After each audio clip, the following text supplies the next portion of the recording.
future.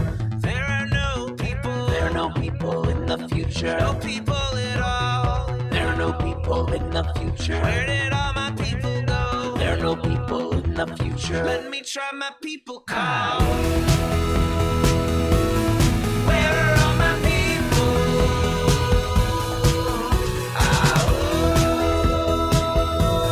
Where are all my people? I guess I'll fly away now. Hey, everybody. Welcome. It is Friday, January 7th, 2022. And you know what that means. That means, yes, it is our first, show of the year. That's absolutely true. But it's also one day after the anniversary of the insurrection. Yes, that's right. Indeed. Welcome to Raging Chicken's Out to Coup podcast. It is our Friday Politics Roundup. This is Kevin Mahoney, editor and founder of Raging Chicken. Each week I talk to the one, the only, Sean Kitchen about the good, the bad, and the ugly in state and national politics. You can help support this show by becoming a patron for as little as $5 a month. Head on over to patreon.com/rcpress. You can also help out the show by heading over to our YouTube channel if you're not there already. Smash that subscribe button, like the stream for this show, and hit that notification bell so you know every time that we go live.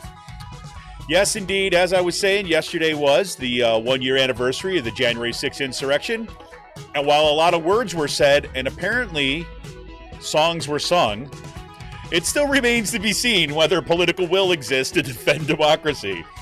Will it keep anti-majoritarian rules like the filibuster in place? Will we continue to support a Senate that grants disproportionate power to white rural states and districts? What will this year's elections bring? These are all wide open questions. And COVID rages, and it appears that our institutions are pretty much throwing in the towel. Yep, there we have it.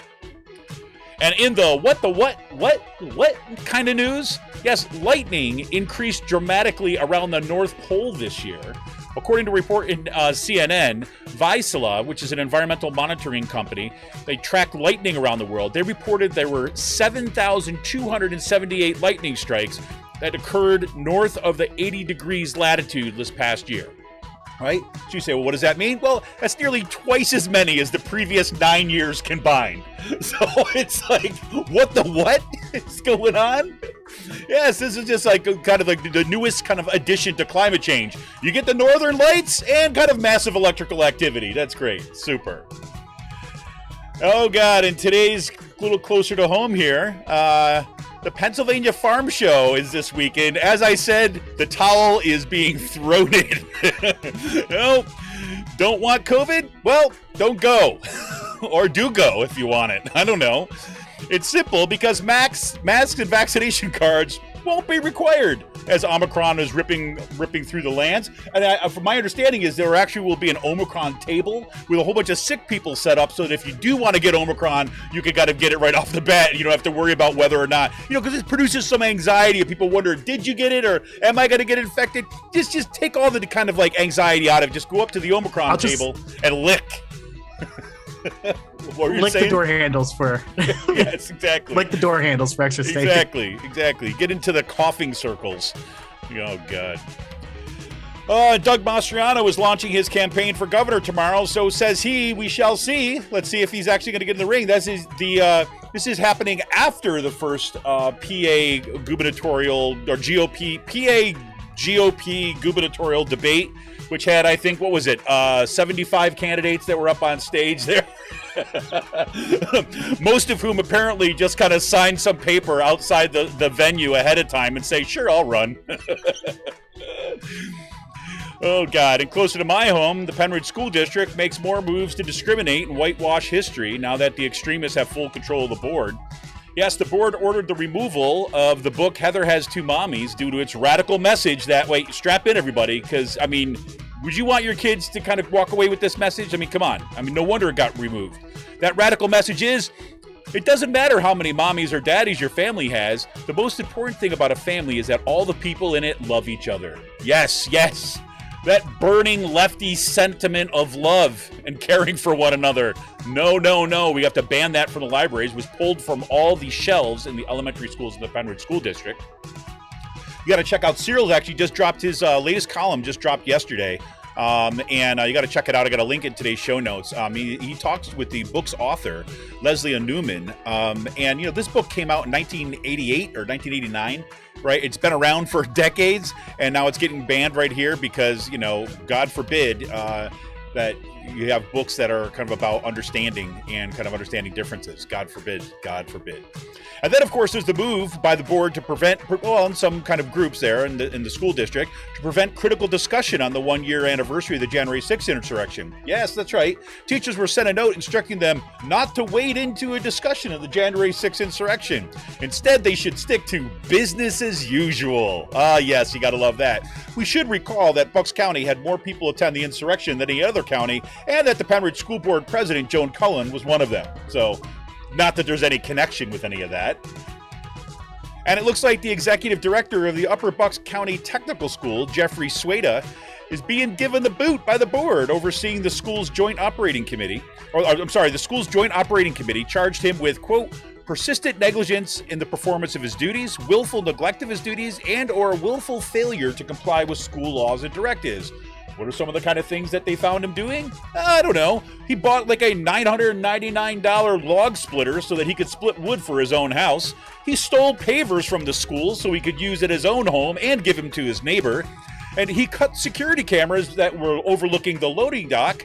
Oh, he was abusing coworkers. Oh, and so much more. And the funny thing about it, there was an article about him when he first took over. Because the Bucks County Technical School, Upper Bucks County Technical School, serves Quakertown, Palisades, and Penridge school districts. So that's why they have this joint operating committee. Well, when he first kind of took the job, there was an article in it's like Quakertown School District kind of newspaper or whatever like this. And the title of it was Tech School's New Leader, an Example for Students to Follow. Yes, indeed. There he is. So I'm going to email these folks and say, hey, you know what? You might want to kind of have a little addendum to that because I don't know you want to say that so much about this guy anymore. Today's last call. Yes, we got our first snow day. My kids have their first snow day of the year today. Maybe we'll talk a little bit about that and how many more snow times will we see snow in our lifetime? Who knows? Also, I've been watching the series Station 11 on HBO Max. It is freaking amazing. I love the book. I talked about this as one of the ones that one of the series that I wanted to watch. I had no idea until right up at the beginning of December they were even making a series out of this. But I read the book like last year or a year and a half ago. And I absolutely loved it. And to see what they're doing with this as they're moving into the series, it's just phenomenal. The series is absolutely great. So I'll talk a little bit about that. Anyways, for more PA Progressive Talk, you want to tune into The Rick Smith Show, I would just suggest head on over to thericksmithshow.com for all the latest across all his platforms. He's got a daily podcast. He's going to having a daily national TV show. He's on Free Speech TV. He's picked up in WBAI in New York, KPFK in Los Angeles, in Chicago, and Minneapolis. Man, Rick's show is exploding. So kudos to everybody over there at The Rick Smith Show. And if you haven't already, well, make it a New Year's resolution to check out the Sisters of the Night Caucus podcast. You can find it on Anchor, Spotify, iTunes, wherever you get your podcasts. The amazing PA women stirring the political cauldron behind this podcast rock the house, and they know where the bodies are buried. Make sure to follow them on Twitter at The Night Caucus. That's at The Night Caucus on Twitter. And yes, the holiday season is behind us, but that shouldn't stop you from heading on over to the Game Inn with 2 N's. The Game Inn is a Quakertown-based black family-owned gaming store. They're friends of the show, and they got everything for retro N64s, the latest consoles, video games for all platforms, collectibles, action figures, Funko Pops. You got it. Head on over there. Got some Christmas money that's kind of looking to burn a hole in your pocket. Head on over to the Game Inn for some great stuff. You check them out on their Facebook page. You follow them at Twitter at the Game Inn. That's with 2 N's. If you got a question about a game, looking for something hard to get, shoot them a message or drop them an email at thegameinpa@gmail.com. And a special shout out goes to Jonathan Mann, who wrote our intro song, There Are No People in the Future. Check out all his great stuff on his YouTube page and follow him on Twitter at SongAdayMan. That's at SongAdayMan on Twitter. Look, everybody, if you want a progressive future, we need progressive media. And in this election year, we're going to need it more than ever. Support Pull No Punches, homegrown progressive media today by becoming a patron of Raging Chicken for as little as $5 a month. Head on over to patreon.com/rcpress and become a patron today. Help keep the media in the movement in the media. Become a patron for as little as $5 by going to patreon.com/rcpress today. Well, there we have it, Sean, man. It's quite a beginning to 2022 already. How was your holiday break, and how's everything going? Holiday break was pretty good. Welcome back. Went home. My mom had COVID, or so we think. She's doing fine now. She had her knee operated on. So I was the one who was going and running around everywhere, spreading COVID. I'm joking, but no, I was the one running around, going to the different stores. I spent a couple hours in Altamontes in like the Warminster area, getting all the stuff for our antipasto on Christmas. Went down to Isgroves in South Philly. Did all the fun things. Yeah, good thing about Altamonte is you go into that store is like, it's a big wide open store that with lots of tons of space inside. The aisles are enormous. Like you can have no problem with social distancing in there. Yeah, that's not the Warminster store. No, maybe the Doylestown store. I hear the Doylestown store is really nice. The Doylestown store is nice, but that's the new one. No, I know. I figured you were talking about the Warminster store. The one, or is it in Warminster? Or is it Hatfield? Yeah, no, the Warminster. Yeah. That's Warminster. That little plaza, right on York Road or whatever.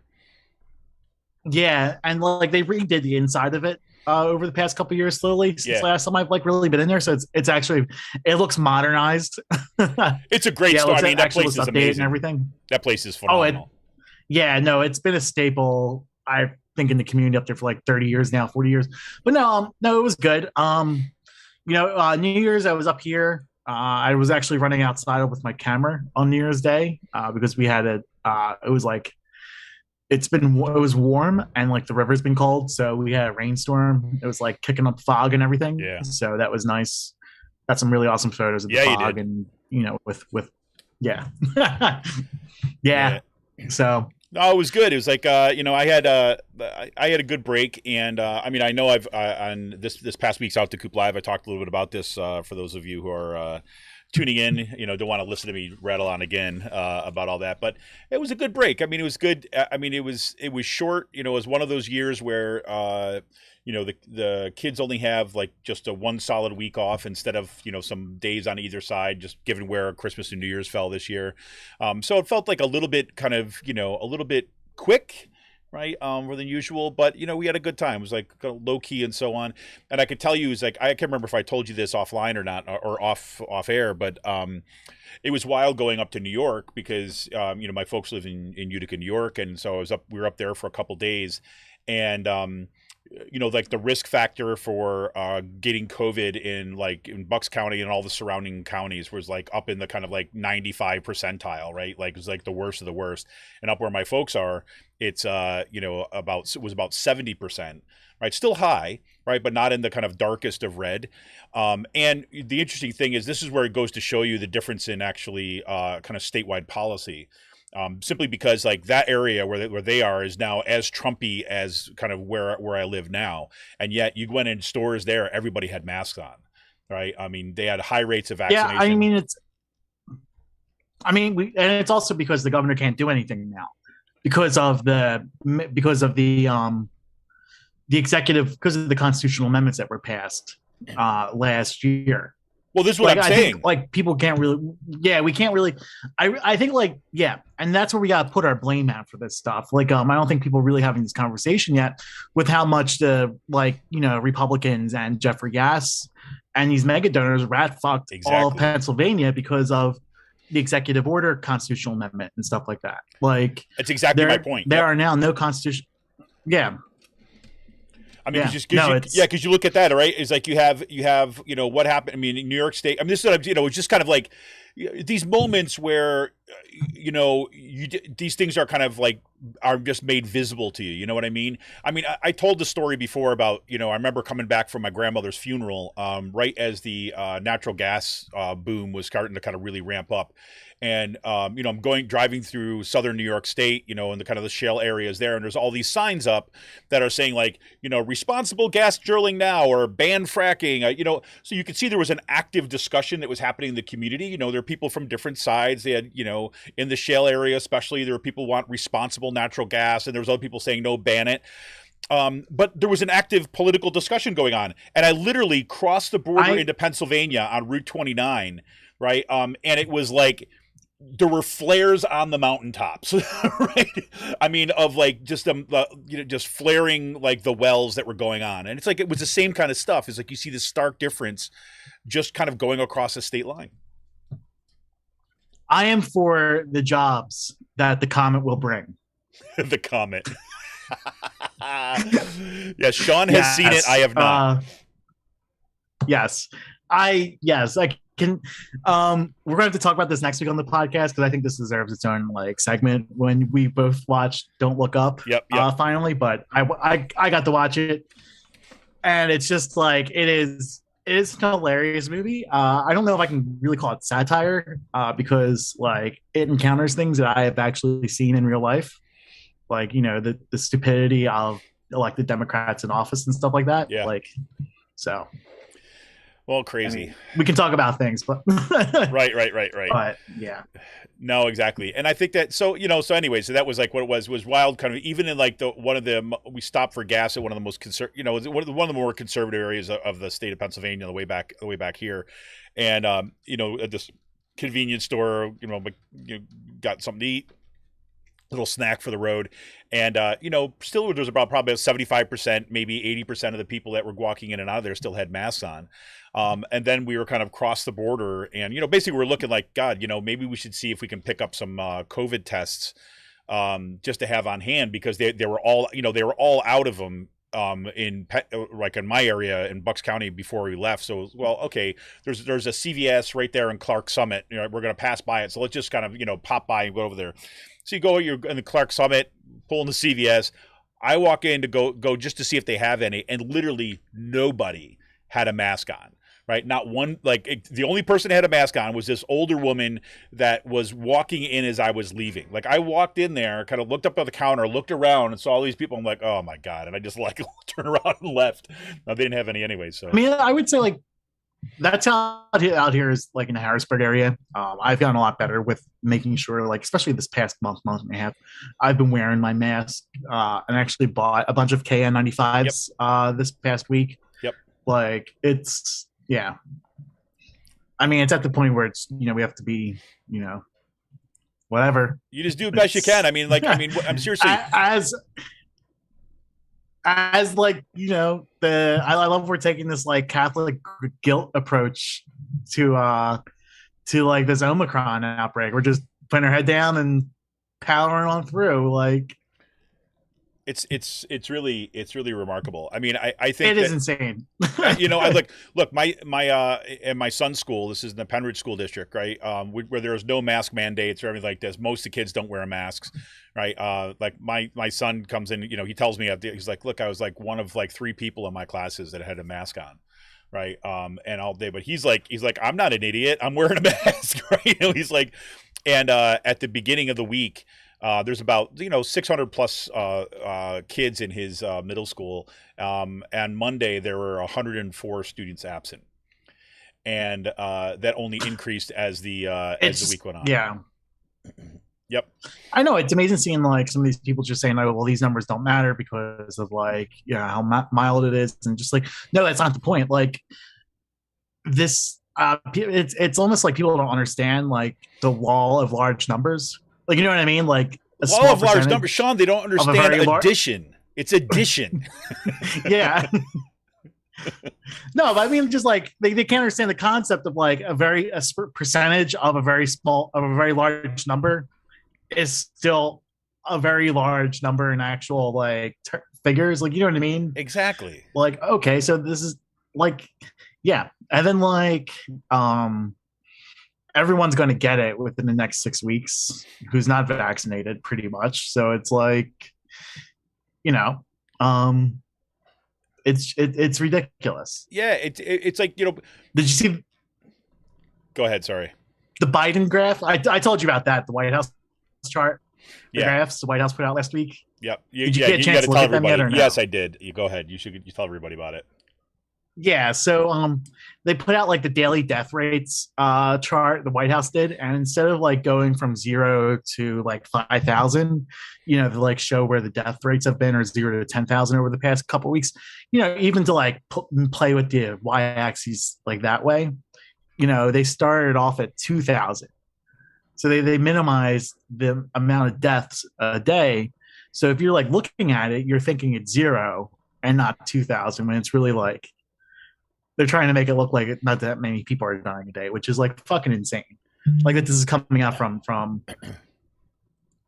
I mean, like the messaging is just like it's what Trump should have done. Or Trump couldn't have done because he was that stupid. It's just like we're just going to minimize it. It blows my mind. Yeah, And when like the propaganda, like it totally. Like when the CDC came out with its new guidelines, basically, bringing from 10 days isolation down, or isolation down to 5 days, and they did all this kind of fancy footwork around kind of like, well, how it is, and because the spreading and blah. Well, blah, you blah. saw like the Chris Hayes. Yes, right. His interview with Fauci is like the Chris Hayes explanation.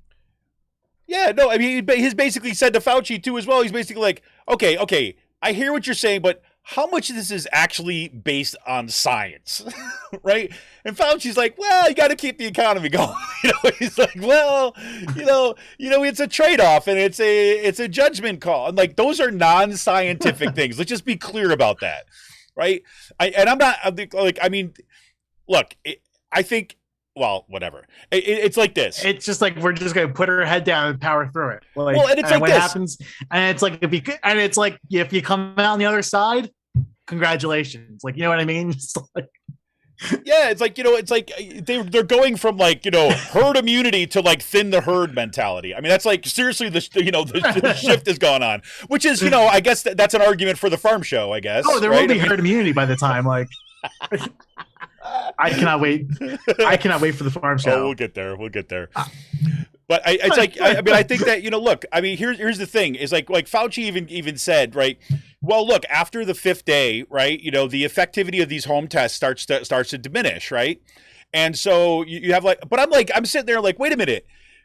Starts to diminish is not the same thing as like turns off, right? It's not like after day 5, oh, they're useless. No, it means like instead of basically having like, I don't know, like an effectivity rate of, 97%, it goes down to like 93%. And then it goes down to 87%. It still means that if you test to go back to work, go back to school, you're still going to catch the vast majority of cases. But they're doing this freaking sleight of hand nonsense because really the reality is like there are no tests.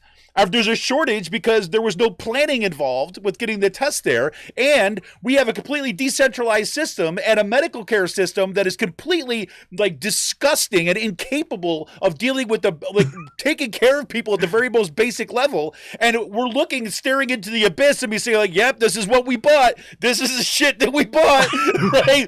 And then you got these people being like, "Well, it's really not that bad," and you're like, it's like gaslighting of like the most incredible. It is really like, and this this is why the movie Don't Look Up is so great, because it's just like it's just a great analogy for the times we're living in. Not even like with the climate change stuff, but like the shit over the past like year and a half with like the reopen stuff and all that, like, or the COVID. It's just like we're just giving up at this point. We're just like, fuck it. Yeah, let's make some money while we're at it. We're going for her. Oh my God. Well, okay. So speaking of just giving up, yesterday was the January 6th, the anniversary of the January 6th insurrection. And look, and there's been a lot of reporting giving kudos to Biden's speech yesterday. And I get it.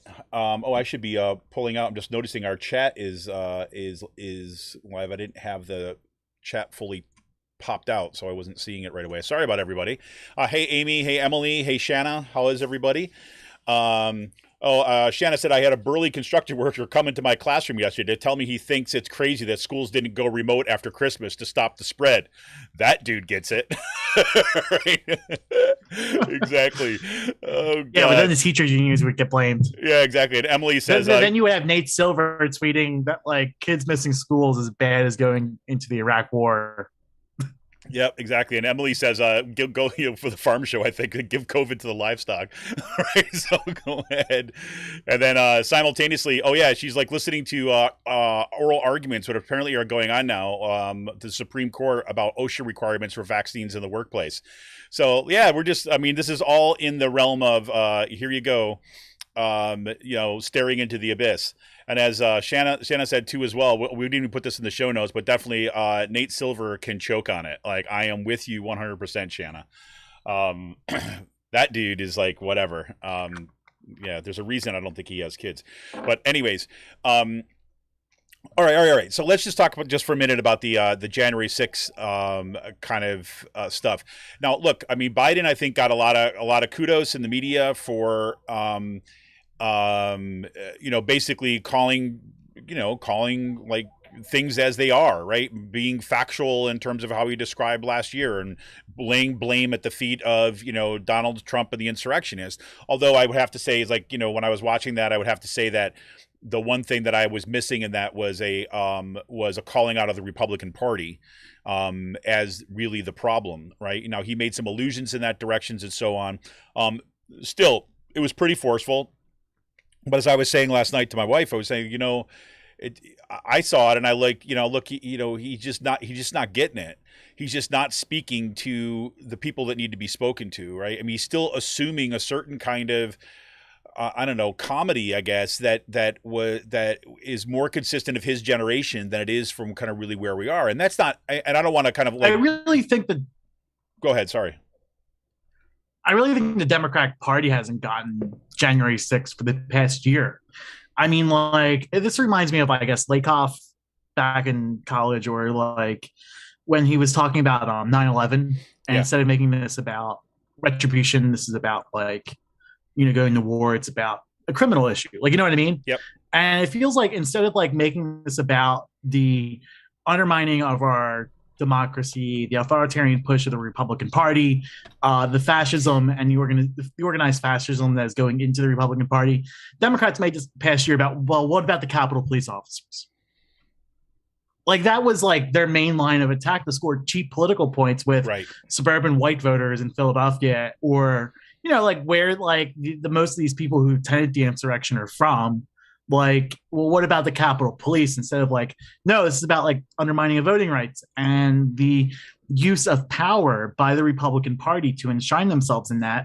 And you're just going around this whole entire year, well, what about the Capitol Police? Like Madeline Dean or others. Like, you know what I mean? Yes. When it's just like you're completely missing the point. Like, you're just doing this to score cheap points with your suburban voters or the liberal base in your community. Right. And instead of like addressing, instead of looking at the thing face on and address the reality, like, you know what I mean? Right. And I think that's kind of what, and I don't even know how well that those quote cheap political points are even landing right now.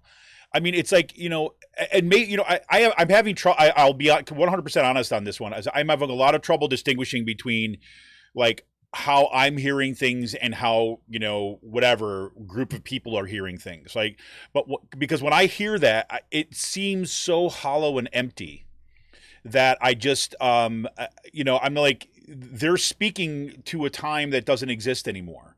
I mean, in so many different ways, I think COVID has changed what matters in people's lives. I mean, and I'm not saying that these other things don't still resonate to some groups, but I don't think that that's where people are right now. And it's this weird. What? I'm sorry. What's that? No, I'm sorry. Go ahead. No. So anyways, I think that I have to say, Doris Kearns Goodwin, she was part of a kind of a panel of historians that was talking yesterday, and I'd recommend looking her up if people haven't checked her out already. She was also interviewed on the Rachel Maddow show last night, and she's just phenomenal. And she was basically talking about the in the 1850s when there was what's that guy's name, Sumner, who was beaten by a cane, right, on the floor of the Senate. Mm-hmm. There was a time where there was like alternative realities. So that where there's this, Sumter's beating within like kind of like an inch of his life on the floor of the Senate, while a bunch of other senators kind of with canes stood by to make sure that nobody would interfere with the beating. Right. So in the news reporting that were Republican news reporting, remember, Republicans at the time were actually the ones that wanted to be, were against slavery. The Democrats were the party of slavery and the racists. and the Republican papers were saying, "Oh my God, look what happened! This is an outrage. Can you believe what happened?" And then in the alternative version of the South, right in South Carolina, this guy was a hero. Like they sent him, they were mailing him canes. Right, like exactly. They were mailing this guy canes. Exactly. Yeah. And so it's like, we had these. So she discusses some of the same kind of setup that was happening like pre-Civil War that is going on now. And look, she's not, she's always very careful not to kind of say, oh yeah, this is exactly the same situation. She doesn't kind of go out of her way to just try to stoke up fears or something like this. But she had a lot to say that was, I think, really important that should give us some serious pause. And watching her on the Rachel Maddow show last night, it's like, you see them talk past each other at one point where Rachel Maddow was kind of like, yeah, so people need to be shown the facts and everything like this. And Doris Kearns Goodwin's like, no, they need to be kind of like told the story, understanding the meaning of this stuff. Right. Because and she kept on talking about these stories, and Rachel Maddow kept on point to the January 6th commission with the facts. And it's like, it's the same kind of stuff. You have the party that believes that if they just kind of like display the facts, or they just score the facts will not set you free. They will not, right? And it's what you said about Lakoff there. It's like we need to have a discourse. And I have to say that if you don't watch the Majority Report with Sam Cedar, this week is a week to go back and watch them over the weekend. There was a fantastic, and I know I'm getting way far afield from where we started this, but there was a fantastic interview with Suzanne Schneider. She is the deputy director and core faculty of the Brooklyn Institute for Social Research. She's got this book out, which I've just ordered. I've not read yet, but it's called The Apocalypse and the End of History, Modern Jihad and the Crisis of Liberalism. It is absolutely fantastic. Well, I don't know if I haven't read the book yet, but her interview with Sam Cedar this week was absolutely fantastic. And there was an interview, I believe yesterday, the day before, with this guy. I'm forgetting his name now, but it's called Democratic Blues or something like this. I should look this up. But talking about the history of the Democratic Party and the factions with the Democratic Party, and how the Democratic Party has evolved to exist as a party now versus the Republican Party. And I think it was really clarifying or at least I should put it like this. For me, it was very clarifying and kind of said, aha, this makes sense. It gave me language for which to understand things we've been talking about with the Democratic Party. Let me see if I can pull up this guy's name. Yeah, Adam Hilton. All right. And he is, here it is. His recent book is called True Blues, The Contentious Transformation of the Democratic Party. Really excellent interviews. And I would highly recommend them, both of those, especially in the wake of January 6th. It seems like that's the kind of mindset we need to get into and thinking about what we're actually facing here. And one of the interesting things that came out of that interview with, the True Blues interview was that, he talks about how the Democratic Party does not have an apparatus, which I think all of us have, been talking about on this show, and, people we've been talking to had on the show are also referred to. But it also suggests that there's an opening right now for like a shadow party almost, right? Amy says like time for a new progressive party. Yeah, and what's the form of that? Because the Democratic Party, forget the leadership for a minute. The Democratic Party is basically a shell, does not have any kind of infrastructure built up to actually do party building. That there's real opportunities for on-the-ground organizing right now. And I feel like that's a lot of the work we're plugged in with right now, that we're going to be expanding into in the future. Like, especially with, yesterday we spent weeks working on our January 6th program at the Constitution Center with a coalition of groups that we were involved with. And kudos to the people on the coalition for getting this. Did you guys put a lot of work into this? Were you the guys who did that musical thing? No, we did not put a musical together. We'll talk about that in a second. Sorry, that was not us. But no, we put a really good. We worked on a program. We got together with the Attorney General Josh Shapiro speak there as Attorney General wearing that hat. Congresswoman Mary Gay Scanlon. There was a panel with Helen Gim who led it off, and then you had Khadija Mohan. There was a trans woman who got fired from the Navy, who was part of Common Defense, which is a group that organizes with veterans and stuff like that. And forgetting the fourth person that was on there. There was a fourth on the panel, I believe. But no, I mean, like, we put together this program that I thought like went better than like what they did in DC. But I mean, most of the points were good, especially from Shapiro and Mary Gay Scanlon, where like people like, you know, Mary Gay Scanlon gave a really serious speech about what it was like being there that day in January. She was in her office. She wasn't in the Capitol at the time. She was in a different building, office building, explaining that like she had teachers calling her, telling her what to do during shutdown drills because she had nothing. She's never been locked down before, like, you know, like, and stuff like I mean, stuff like that, like, you know what I mean. But no, I mean, like, they laid blame right at their feet of the Republican Party for this, yeah, and for them embracing and spreading the lies and stuff like that. So no, absolutely. And I mean, it felt like it felt like from a messaging standpoint, they got it. Like, and I feel like that was a really good program. It's on the Better PA Facebook page if you want to go back and watch it. Definitely recommend watching it. It's a half an hour long. Nicholas O'Rourke was the other person on the panel. Nicholas O'Rourke, leader of the Working Families Party in Philadelphia.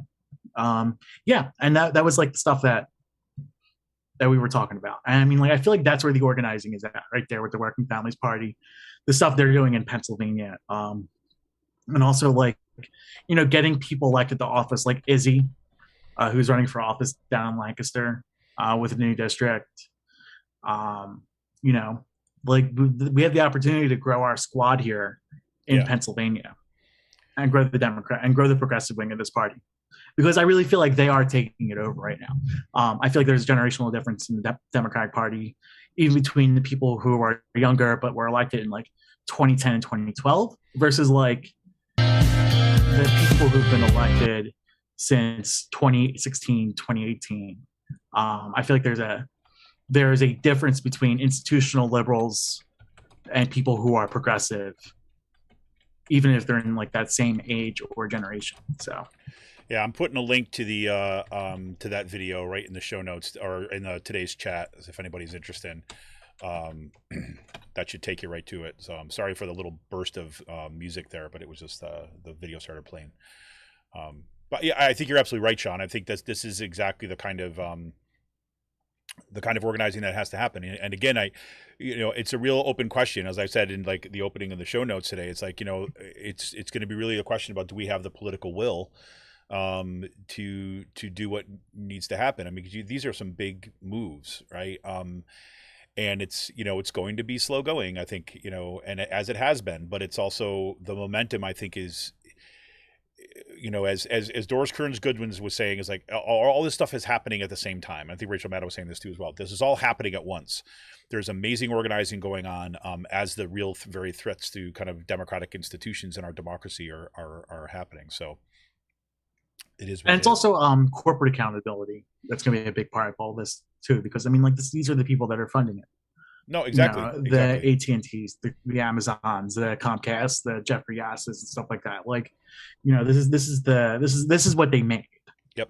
This is the mess they made. 100%. Emily just basically said, bummed getting onto emails, coworkers and family members dying this week. Really sorry to hear that, Emily. And I can say that you're not alone in that.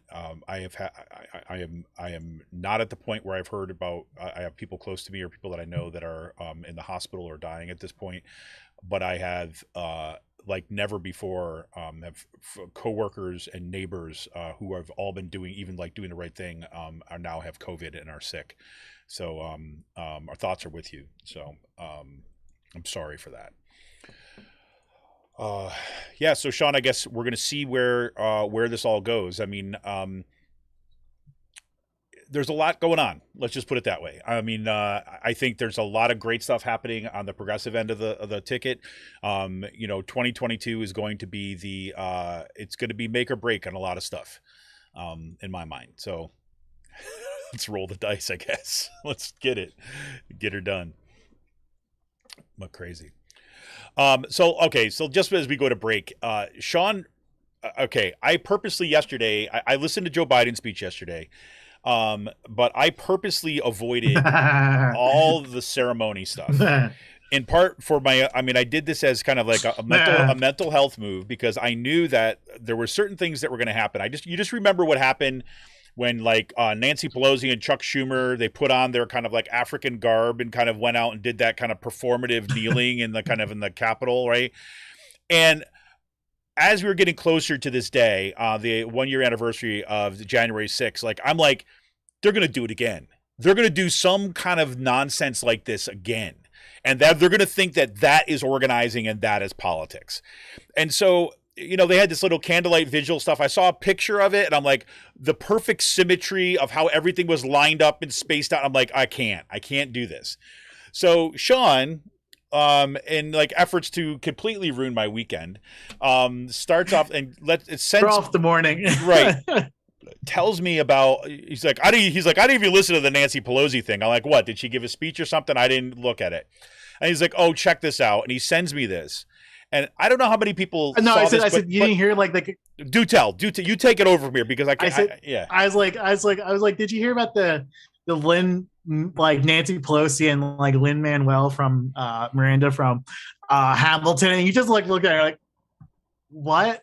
Just this can't be real. I'm just you're just saying this can't be real, until it took me 10 or 15 seconds to bring up the thing, and you're just shake. Yeah, no, it's real. And just you watching is just looking in a pit of despair. Just I couldn't believe it. I just jaw dropped. Yeah, I couldn't believe it either. I mean, I didn't bring myself to watch it yesterday. I couldn't I just couldn't you know what I mean? And I mean, Rolling Stone was ripping apart this is stupid. It's astounding. This is why but this is why Don't Look Up is a really good movie, because it's literally shit like that that's just sprinkled throughout the movie. It really crosses the line between satire and reality. It blurs that line, because this is how fucking stupid people are in politics. Totally. Well, and it's all about performance and affect. It's just and contracting, you know what I mean? And contracting out politics to the entertainment industry. Right? Yeah. I mean, here's what when I was watching that, when you sent it to me, I'm like, here, this is this is what I can't get my head around. What is your thought process when you're sitting down and trying to plan an event around 1-year anniversary of one of the violent attack on the Capitol, right? And the seriousness of it.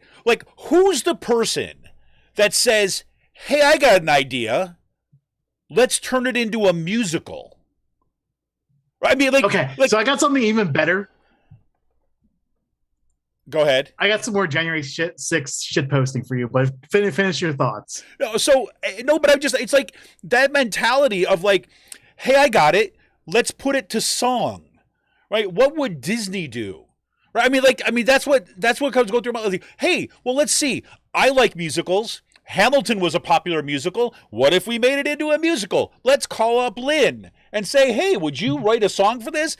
And I don't know, on his end, I mean, was his first response yeah, right. Oh, you're serious. Right? I mean, I don't even know how that ends up getting made. Right? I mean, that's what drives me.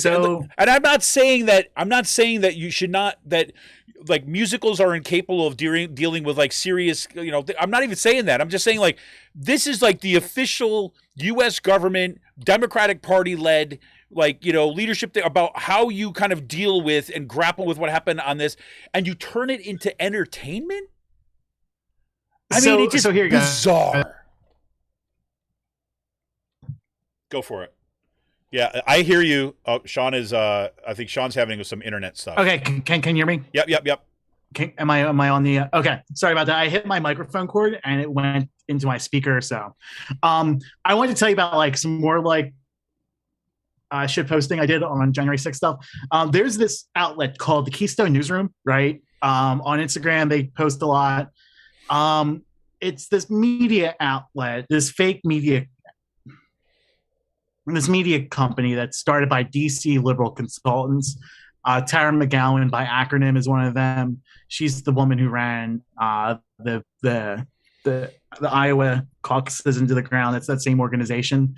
So like acronym started these really shitty media outlets because that's what every DC pundit and journalist or DC consultant was doing over the past couple of years, like when they saw this push that the Republicans have been making. So instead of like investing in like stuff that are doing things, they want to start down this like very top down DC like operation to spit out DC talking points and package that as liberal media in those states. And Keystone Newsroom is one of these outlets. So they put out this thing on my Twitter account. I'll retweet it right now. And it says, where were you on January 6th? This is on Instagram. And it has a photo of Joe Biden, a photo of the cops in the barricades, one of the QAnon people screaming in the Capitol Rotunda, Trump, people like on top of like this like fountain or this like statue pedestal outside the Capitol, and like a woman or Madeline Dean in her like gas mask, right? So it says Keystone Newsroom, and the post says people who lived during the attack on Pearl Harbor and the assassination of JFK Jr. often say they remember exactly where they were on those events when those events happened. Do you remember where you were when terrorists attacked the U.S. Capitol building? Tell us in the comments. Just like this is like the first of all, they're putting this on the level of Pearl Harbor, and correction, it was JFK who was assassinated, not JFK Jr. JFK Jr. died in the plane crash, and that's who QAnon people think is still alive today. Well, he was going to show up in Dallas any day. I mean, my understanding. Dealey Plaza. Exactly. But like, this is the type of messaging that like this top down messaging that from DC consultants, liberal consultants, like this stuff like the Newsroom or like others. Like I think it was like on par with like the insanity we saw with like Nancy Pelosi. Like, you know what I mean? Yeah. Absolutely. Absolutely. I don't even know like they're just pulling at the heartstrings versus like addressing the issue in like the actual issue in the face. But which heartstrings are you pulling on? You know what I mean? It's like you're pulling on. I have no clue. But that's what I mean. It's like you're pulling on. Look, I study rhetoric, right? And if you want to actually move things, if you actually, and any kind of good people in social movements and labor organizing will tell you, right? Simply going out there and quoting facts to people is not going to do. Doris Kearns Goodwin would even say this. You need kind of compelling stories that help turn things into meaning. And so part of what you're doing, and you're being persuasive, right? Yes, you're pulling on heartstrings, right? Yes, you're kind of effective emotion stuff. But the kind of heartstrings they're pulling on is like the heartstrings of kind of like have a cozy cup of hot chocolate in a blanket on your couch kind of heartstring, right? I mean, let's sit back and remember and feel cozy in this weird way, right? And to kind of have this almost nostalgia as opposed to let's get freaking pissed, right? And let's organize and let's use the kind of fear and anxiety that we all feel on the state of our freaking country to mobilize, right? I mean, that's what we're talking about. I mean, Jane McAlevey talks exactly about this, right? You have to turn, right, that sense of anxiety and fear, which is part of a reality in our world, into something that is productive, right? And it generates possibilities as opposed to just gets people to freaking add comments to a stream. I mean, it's crazy. I mean, did they, I don't know. I mean, it's just we've said this 1,000 times on the show. The gap between what is happening at the base of the Democratic Party, what is happening in the leadership is so far removed. And it's just, it's very hard, right? I mean, did you see what Hakeem Jeffries tweeted out? Did you see what Hakeem Jeffries tweeted out? On tell me, what was it? Was it a coupon for Chick-fil-A? What was it? Please tell me. Was it some kind of like go out and kind of like we're gonna call January 7th is gonna be the new Black Friday? What is it to help support corporate America? No, he called go buy stock day. What is it? He's tweeted out. he called it jobs, not mobs, which was the 2018 Republican midterm. Like they think this shit's funny, like in their own like little like DC hive.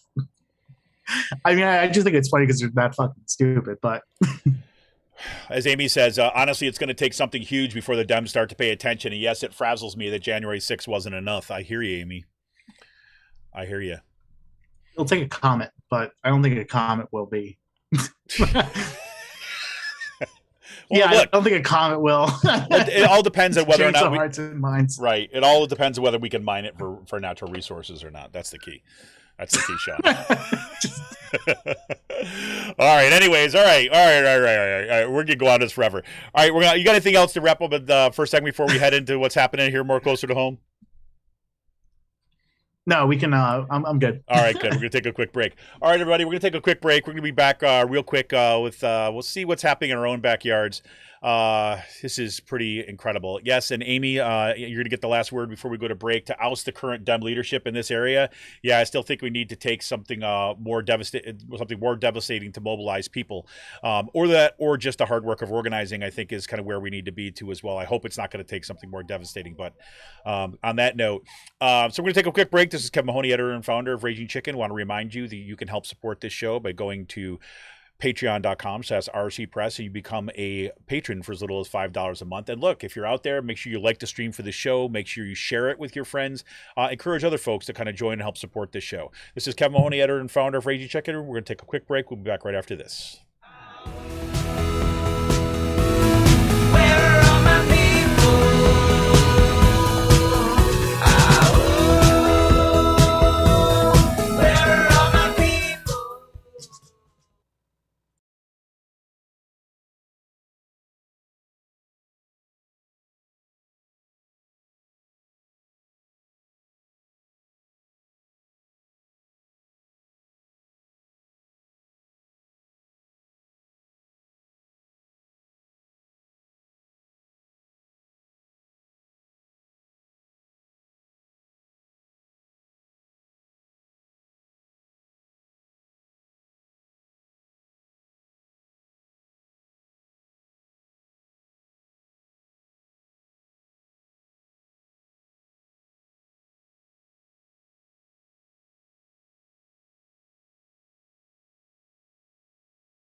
Hey, everybody, welcome back. This is Ken Mahoney, editor and founder of Raging Chicken, sitting here once again with Sean Kitchen.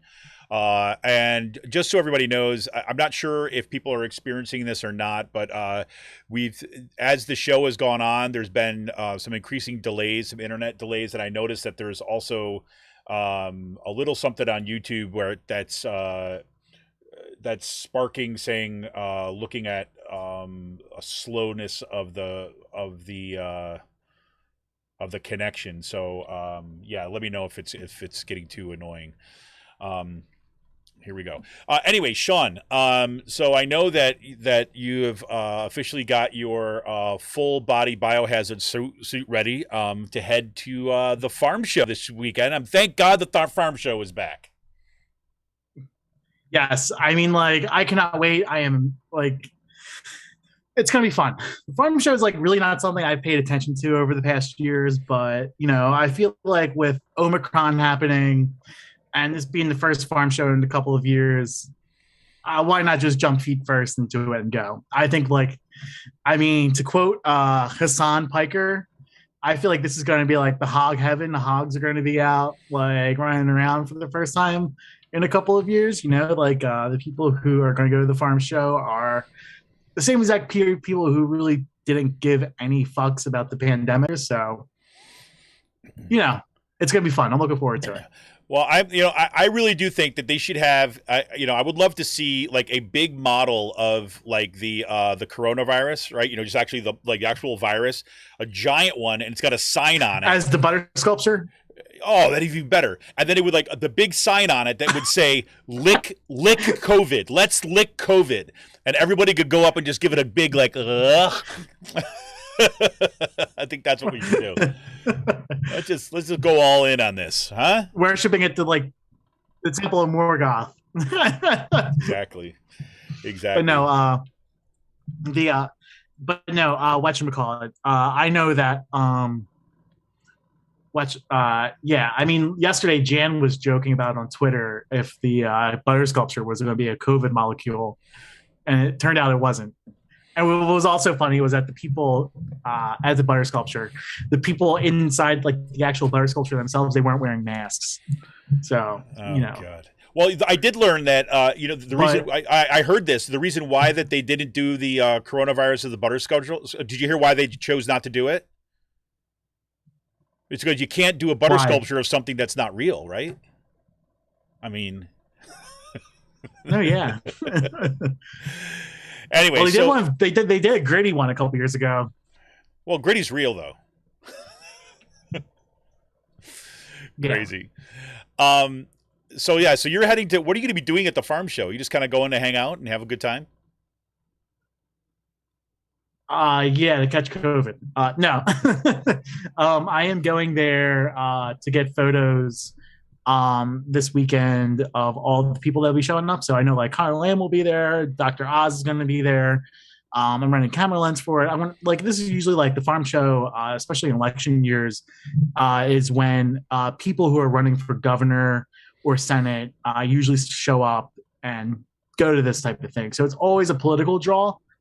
I know Democrats who are boosted and vaxxed, vaxxed and boosted, are planning on being there. So it's going to be interesting. It's going to be a big old love fest, God.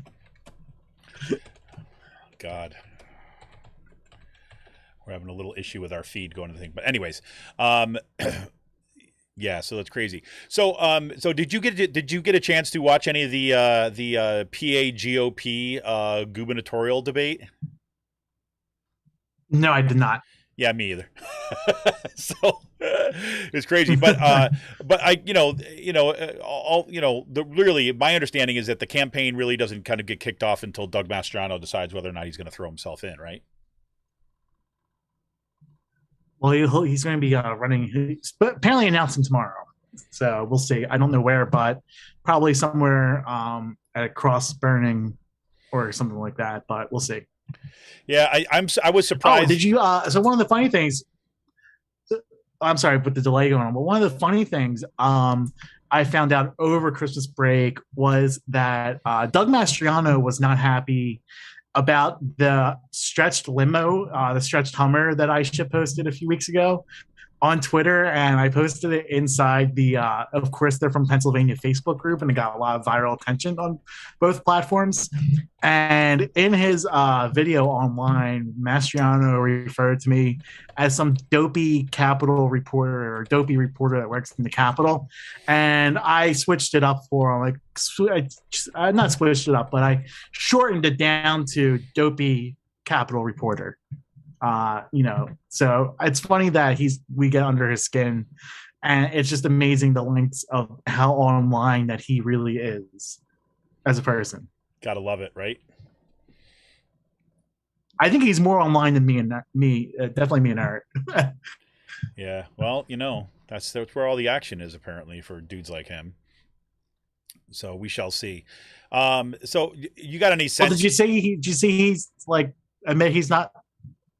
I'm sorry, the feed's messing up, but yep. He said he's not dating AOC anymore, or he's not interested, so he's safe from that. I did see that, and I think it's safe to say that the feeling is probably mutual. That's not a new problem. It's all fully consent. I know he saw that. He tried to hop on that to see see if okay, I'm going to jump in on this little meme and show whatever, and whatever, dude. Whatever, dude. So we shall see. This is going to start getting kicked up. Anything else we should be watching for in the upcoming election in the 2022? No, but I know next week the House Republicans are going to be running a constitutional amendment going after the LRC, Legislative Reapportionment Committee, because they are upset with the new maps. Oh, great. That should be fun. That should be joy. Hopeful. Yes. So we're sorry, everybody. We got a little bit of delay on our feed now too as well. So if you're seeing Sean and I talk a little bit over each other, it's not because we're just trying to disrupt it, but because something's up with the internet, and it does not look like it looks like it's a broader internet issue because we're not having a ton of problems. At least I'm not on my end having a ton of problems looking at the stream in OBS or looking at the stream on Zoom. But there is a little delay, and I see that the feed to the our YouTube is breaking up. So yeah, Emily says it's buffering a lot. Looks like you need a mod to get rid of these bots. Yes, I do agree. There's a bunch of these Russian kind of bots that start kind of like showing up halfway through our streams. So I will do that. Great. Yes, Emily, you had talked about the Adam Hilton one in the first part. I'm not sure if that got caught in a buffer or not, but it was really excellent. All right. Anyways, so we'll start to kind of move to wrap things up then today because it looks like the internet is getting crappy. So a couple things just to kind of put on the thing. Everybody should know. I just want to let you know that since it looks like on my end that the video is fine and it's recording fine on my computer and all that, I will post a higher quality video version of this once it renders.